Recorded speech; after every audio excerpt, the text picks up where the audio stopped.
Hey, I'd like to welcome you to another episode of Mission Matters. My name is Adam Torres, and if you'd like to apply to be a guest on the show, just head on over to missionmatters.com and click on Be Our Guest to apply. All right, so today I have Sam Kwok on the line, and he's a co-owner and founder over at the Kwok Brothers. Sam, welcome to the show. Hey, thanks for having me. All right, so good to have one half of the Kwok Brothers on the line. I understand that this is a business that you founded with your brother. Is that right? That's right. Awesome.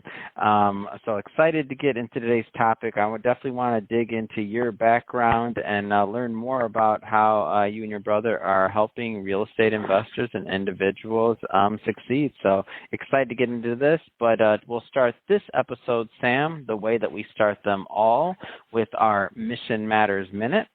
So, Sam, we at Mission Matters, we amplify stories for entrepreneurs, executives, and experts. So that's our mission. Sam, What mission matters to you? Yeah, so let me kind of describe the condition or the problem that a challenge that we as a company were solving. And to be honest with you, this mission didn't really come to us in its authentic form until really the last 12 months. And that is, you look at our country, the United States, I know you may have some international listeners as well. And I think this is also true to many parts of the other world as well. But just looking at I would say my neighborhood of the United States, you look at the common denominator for a lot of issues tied to disparity, hopelessness, just what I like to call the spiritual death, right? And I think a lot of people are experiencing that and have been experiencing that, and especially aggravated by the COVID pandemic. Now, to me, a lot of that has to do with their financial future, especially if you are 40, 50, or 60 years old. You've been building your career and you've been working for a particular employer. And one day you realize, oh my gosh, I have 20 more years left to go to this supposed magic number of 65. And, my kids are growing up and you yourself, you assess your financial future and you feel like you're not ready. And we have a lot of individuals and clients, people around us that have a sense of hopelessness. They have no future, no strategy, no certainty. And they just have this level of despair and fear for what's to come ahead, and they have no plan at all. So the problem, or I should really say the mission that I believe my brother and I are called to is, although it's one aspect of giving people hope and certainty as well as the drive, it has directly to do with their finances. And it's not, we're not financial advisors, we're not mortgage brokers, or we're not any of that. What we do is we teach financial concepts and strategies that aren't really being talked about and have not been talked about forever, really. And unfortunately, due to our lack in our education system, we don't get to learn a lot of these different strategies that are out there and available. So the mission that we're solving and that we've embarked on is actually a mission of redeeming people's finances, therefore redeeming their hearts by restoring hope, certainty, clarity for their future. And I truly believe that money has a very strong tie to people's hearts.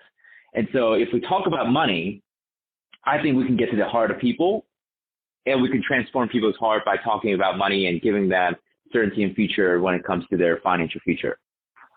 That's awesome. And so I know a big part of how you're reaching people are through things like social media. I mean, your YouTube channel.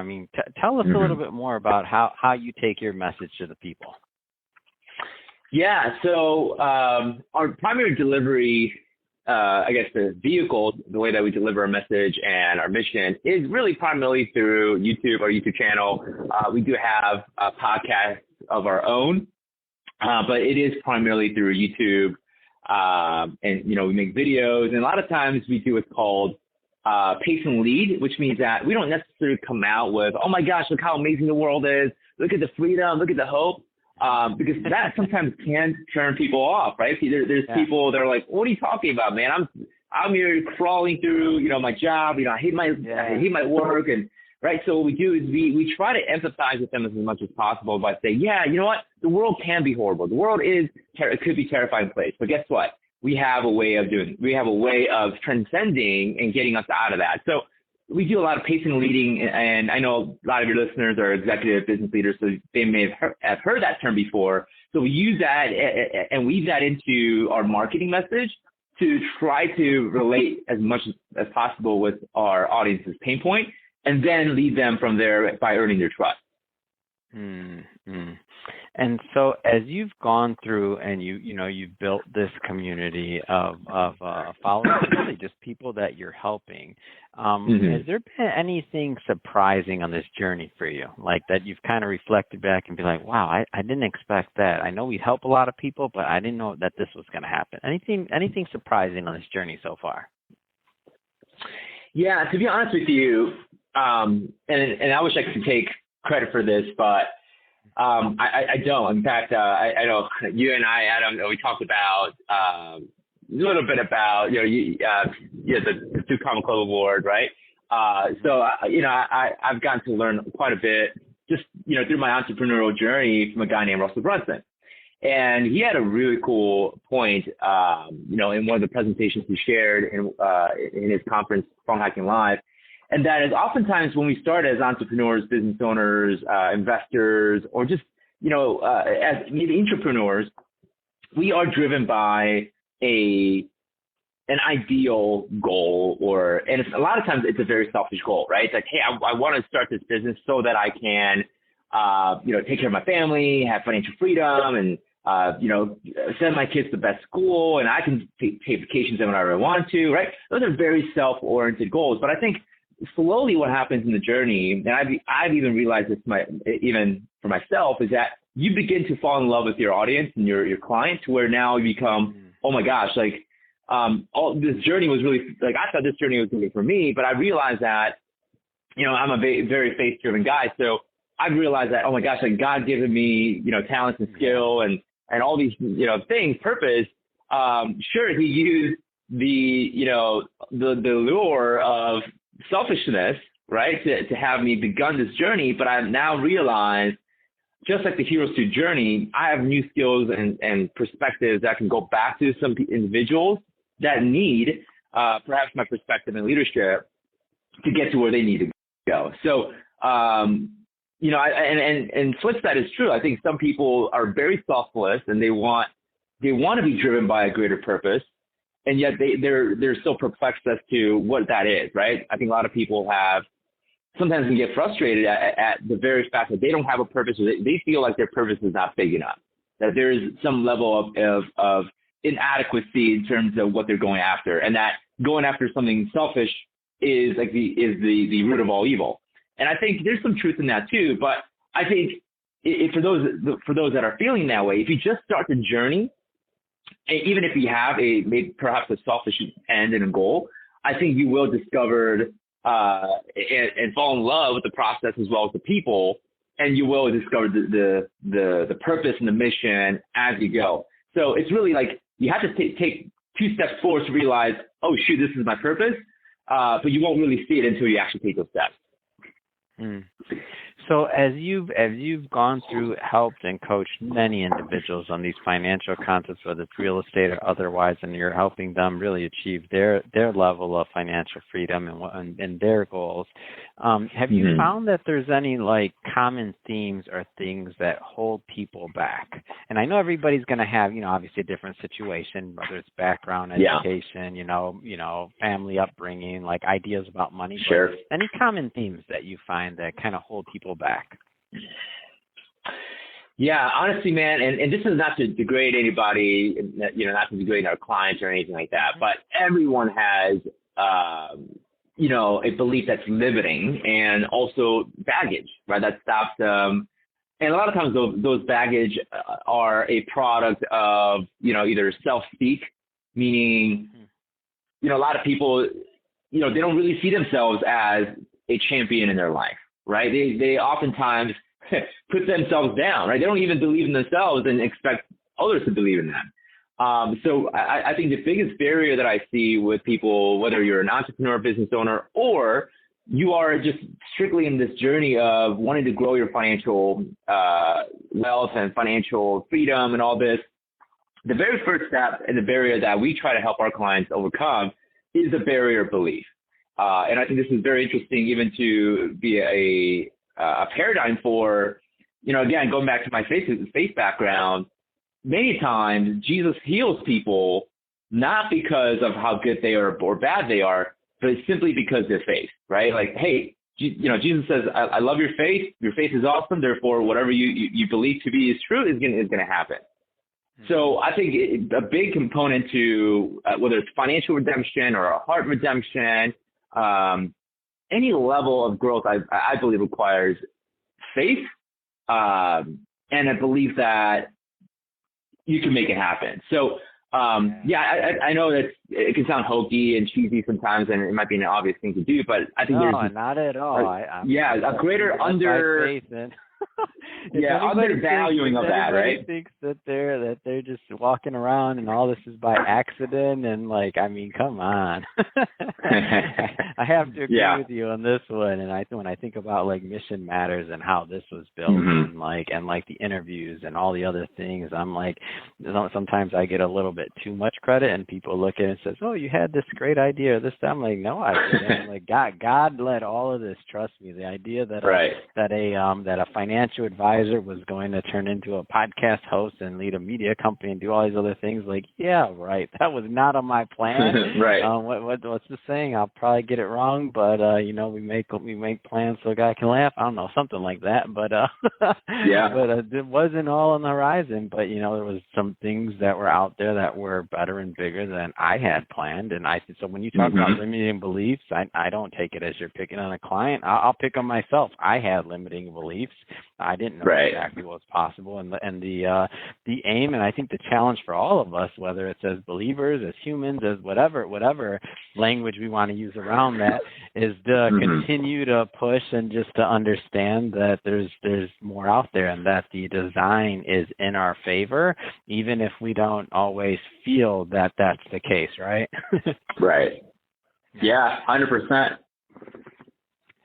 So, Sam, I have to say it has been great having you on the show and to learn more about what you and your brother are up to over at the Kwak Brothers, excuse me. And I just have to ask, what's next? I mean, we're entering 2023. We're in January. As the recording of this, it'll probably be released before February. What's next on the horizon going into 2023? Yeah, sure. So, the biggest thing for us right now is just really just making as many people as possible become aware to challenge the status quo. I've always been a rebel. That's a little bit of a Jesus in me. I like to challenge, the status quo. I like to challenge the things that are not right. From my perspective, and things that are limiting people or keeping people suppressed from true freedom. Even with my YouTube channel and podcasts, everything, the thematic thing I talk about is freedom and also just challenging the status quo. So in 2023, and really this has been a mission, but, we're always figuring out how do we enlist and recruit more people to join us in this movement that we're building, and that has to do with financial freedom. So one aspect that I can certainly talk about, because there's different things that I can bring up, but one aspect that I want to bring up, and I alluded to it a little bit earlier, and that is giving, especially for my 40, 50, 60-year-old audience, giving them every shot and chance to be able to build their dream retirement or second life. And one of the vehicles of doing that is to be able to pay off their mortgage faster. I know, and Adam, you talked about, you mentioned you're a financial advisor, and I know several of my own financial advisors are friends that are out there, but and I get pushback on a lot of things I talk about for sure. But one of the things I do want to highlight, and I'll take some pauses throughout, but one of the first things I like to highlight is that I've noticed a very interesting and yet it could be frightful statistics and some facts that most 40, 50-year-olds, if you're in that category right now, you're probably never going to pay off your mortgage. Now, I know that's a very shocking statement, and I know some of you are very wealthy. You can say, well, I can just pay it off tomorrow if I wanted to. But here's the kind of the sad reality, and Adam, feel free to drive this however you like, and some of the questions you may have. But if you look at really the two things, number one, and that is the social economic changes that we've seen in the last 30 years. Meaning, if you take a look at a mortgage, a 30-year mortgage, and you being the math guy and finance guy, Adam, so you probably understand this, but really the first 10 to 15 years of your mortgage at, let's say, a 5% rate, vast majority of your monthly payment, your monthly mortgage payment, is going towards interest. It really isn't until the second 15 years, the second half of your mortgage, that you're actually starting to make a more significant contribution to the principal, whereby you're actually gaining equity and you're growing your wealth and so on. Now, keep that fact in mind, and also keep in mind that the U.S. Census Bureau data in the last 10 years says that the average U.S. adult moves 11.5, or I believe it's 11.2 times in their lifetime. So if you extrapolate that and say, and the average U.S. adult lives to be about 80 years old, that means, given it in a equal basis, an average adult may move every 6 to 7 years. So you pair those two facts together with the fact that the average U.S. adult moves every 6 to 7 years, and really, if you have a 30-year mortgage, 5% interest average, you're not paying as much principal down the first 10 to 15 years. What ends up happening is that every 6 to 7 year cycle, you put your home in the market, sell it, buy a new home, get a brand new 30-year mortgage. Well, you've not spent enough time, or you haven't made a much significant contribution towards paying down your mortgage, and plus add that to the selling cost of real estate, right? 6% on average if you hire a real estate agent, and you got title companies coming in, taking a bite out of that. So in most cases, people aren't building or aren't paying down their mortgages. And I think my theory and the statement I would make is that most people in their 40, 50, 60 years old, moving forward in the next 30 years, they will never be able to pay off their mortgage. So one of the things that we want to bring awareness is just be aware of that. And yes, our company helps with some of that. We have a strategy and all that, but that's one of the big message that we want to get as many people as possible to be aware of, to at least know that that's happening, and decide accordingly to their best interest moving forward. Yeah, that's great. And you mentioned, so just to make sure I heard that clearly, you mentioned that your company, like one of your programs, that you are helping individuals with strategies like this. Is that right? Correct. Yeah. Like paying down. Perfect. Well, that being said, I know we can go in the weeds and we can talk about this one all day long, but we're about out of time for this episode. But I know we're just scratching the surface on your methodology, and also really on the value that you and your team have to offer. So that being said, Sam, if somebody wants to follow up to learn, about this strategy, about paying off their mortgage, of course, or if they want to engage in some of the other things that you're up to, what's the best way for people to follow up and learn and to follow your journey and ecosystem? Yeah, so just being on our YouTube channel, I think itself, you'll learn quite a bit. You'll learn that I like to share a lot. So you'll find quite a bit on the YouTube channel, as well as our website, theklocbrothers.com. Those are probably the two best places to go. awesome. And we're going to put all that for the audience. We're going to put all that into the show notes so that you can just click on the links and head right on over and check out the Kwok Brothers.